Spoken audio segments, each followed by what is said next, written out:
This video is about new NHS England guidance for doctors who undertake low volume of general practice clinical work. It's been produced in collaboration with several stakeholders, and there is a sister document produced by the Royal College of GPs which goes beyond NHS work. Many GPs have secondary roles. These may start out as minor roles, but they may become the dominant role for that doctor as time goes on. There has until recently been quite a quantitative approach to doctors working low volumes of clinical work, with the idea that there's a level below which all doctors are unsafe.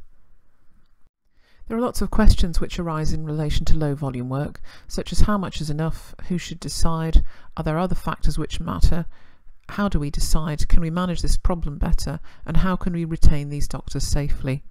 The new guidance involves a change from a quantitative to a qualitative approach, and this takes into account a number of factors such as the overlap between the GP role and other roles, the breadth of the GP role, integration and benchmarking and peer support, the personal approach to risk management, the personal approach to CPD, duration and spread of the work, and the experience of the GP.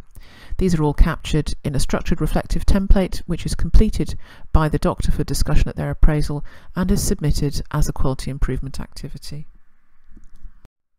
Under this system, a doctor working less than 40 sessions a year will complete a structured reflective template which is submitted for discussion at the appraisal. The discussion may lead to the agreement of specific actions in the PDP to help mitigate risk if there is insufficient mitigation in place. The template is then submitted with all the appraisal documentation to the RO's office, and different regions may have different arrangements for the review of this documentation. It may be that in some areas appraisers are routinely asked to flag up these appraisees to the RO so that the SRT and appraisal summary can be reviewed promptly. In reviewing the SRT, the RO and his or her deputies will consider the insight of the doctor, their engagement in the appraisal process, and whether sufficient mitigation of risk factors has occurred. There are two possible outcomes to this review. The RO may consider that an appropriate PDP has been agreed and mitigation is in place, which may involve signposting to additional support or schemes. Alternatively, they may wish to offer the doctor a one-to-one supportive meeting to explore the SRT further.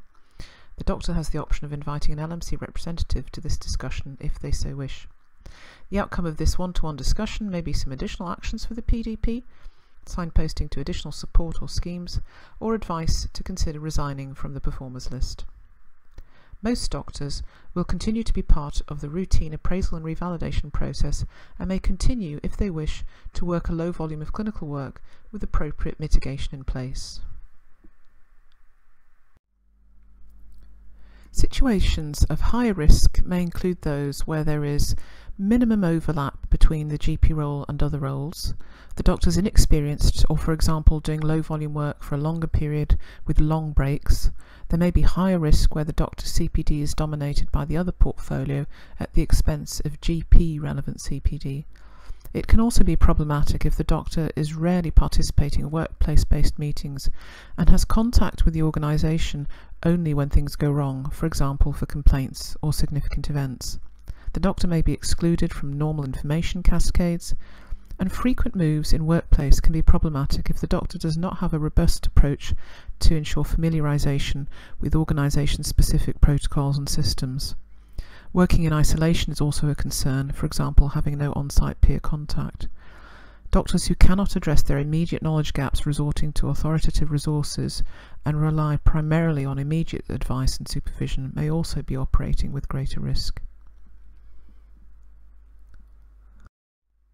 Some of the risks of low volume work may be mitigated when there is, for example, significant overlap between the non-GP role and the GP role, for example a doctor whose other role is in A&E. Doctors with a significant experience may be considered to be at lower risk, as well as those doing low volume work for short duration, avoiding large breaks. CPD can be used to mitigate against risk by its breadth and amount. For example, it can also be used to address a restricted scope of practice. For example, learning about chronic diseases for a doctor who only works out of hours but plans to return to daytime work. Some doctors supplement their immediate clinical exposure with vicarious exposure via case-based discussion with peers, for example via work-based meetings or peer learning groups. The latter may be face-to-face, online or via social media. Doctors operating in a restricted scope of practice, for example, a GP who has not done any palliative care on-call duties for some time, may mitigate their risks by ensuring their terms of engagement ensure they are never placed in a situation where they are expected to work outside their competence. Doctors working in a restricted role, for example out of hours, may undertake not to return to the full scope of work without a clear plan to address learning needs. A doctor who works across different organisations may take active steps to ensure that they request suitable induction information when working somewhere new and by requesting feedback on their work from peers. Doctors working low volumes may find it helpful to compare and benchmark their practice. For example, they may be able to reflect on routinely collected individualised data about their practice, or compare their practice informally to that of their colleagues through workplace meetings. Doctors working at low volume may, in certain circumstances, elect to avoid situations where they're working without on-site prompt access to peer advice and support, particularly in unfamiliar environments, e.g. single-handed practices.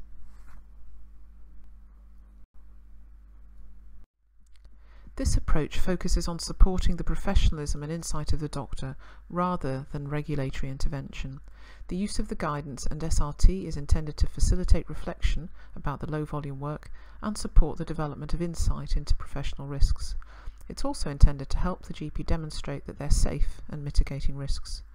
It should improve the potential for early support to these doctors from both the appraiser and the RO or their team, and in this way the doctors should be able to retain their GP skills and flourish whilst managing their other roles and interests, and to be safely retained in the workforce. Links to the guidance currently can be accessed via these two BMA blogs, or the RCGP guidance can be accessed directly via the third link on this page. Please send any feedback about this presentation to me at this email address. Thank you.